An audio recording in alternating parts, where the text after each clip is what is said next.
Hey guys, it's Vampire Mike from Sega CD Universe, and this is a video response slash contest entry to a cool YouTuber I watch named RejectFilmz.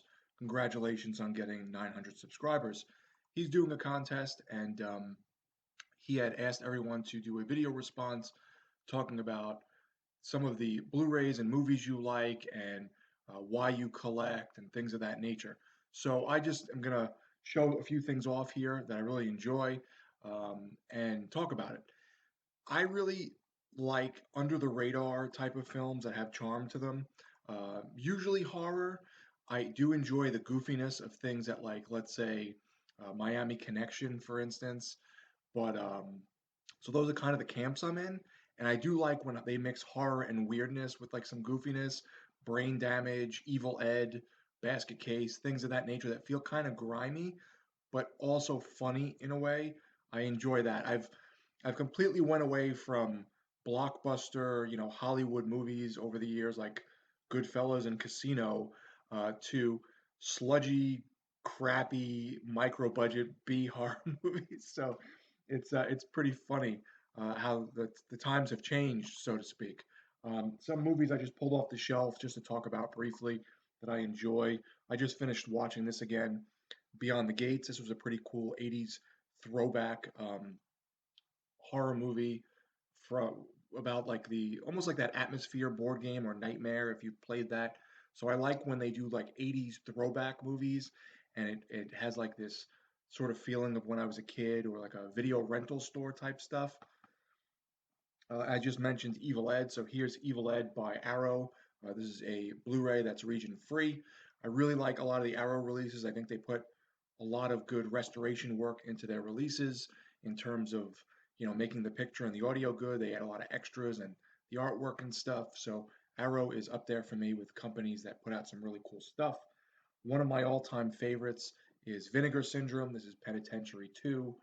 This is one of my favorite blaxploitation movie series. I hope they put the third one out on Blu-ray, but I'm not really holding my breath. They're just they're sort of serious, but the penitentiary film, but they have this like layer of goofiness over them that makes them very fun to me. But Vinegar Syndrome does a great job. They really put out a lot of underground weird things I haven't heard of, and I'm in all these groups on Facebook, and when I see things pop up that have cool covers, I track them down and try and watch them, whether they be like on Amazon or Netflix or whatever. Usually I try to give things like one watch, and then if I really enjoy it, I'll buy it. I can't just blind buy everything the way some people do. um, as I mentioned, Miami Connection. This was a movie put out by the Alamo Drafthouse. This is a really, really fun, cheesy, bad karate movie. It is so good. It is like the room of karate, or not karate, excuse me, uh, taekwondo. It's the room of taekwondo films. I also enjoy things like Neil Breen with like Fateful Findings or Twisted Pair. I love that sort of bad movie element. Another one of my favorite companies is AGFA, AGFA, the American Genre Film Archive. They don't really restore as much as they preserve movies and put out really underground, strange films that most people don't know about. Scary Movie was a really good, charming little small town movie about a guy going into a haunted house and kind of freaking himself out. This was really good. I really love Wicked World by Barry Gillis. That was a very crazy, trashy Canucksploitation film. And then you have stuff like this from Synapse, Street Trash, which is as crazy as it sounds, sort of in that vein of Basket Case or Brain Damage with over the top gore and violence. This one is about this alcoholic drink that's poisonous that all the homeless people in the area are drinking and then like melting and exploding. It's just crazy stuff. Um, excuse me. The reasons I really like to collect is because I like to be able to pull things off the shelf whenever I feel like it and just watch whatever I want. I don't like to be at the whim of like a rental or a streaming service, things like Netflix, stuff like that. It's fun for a one off, but you don't own it. And I like to have tangible items and own things. Some of my other favorites are the Maniac Cop series, Night Killer, Unmasked 25 was a really great one from Vinegar Syndrome that grew on me a lot.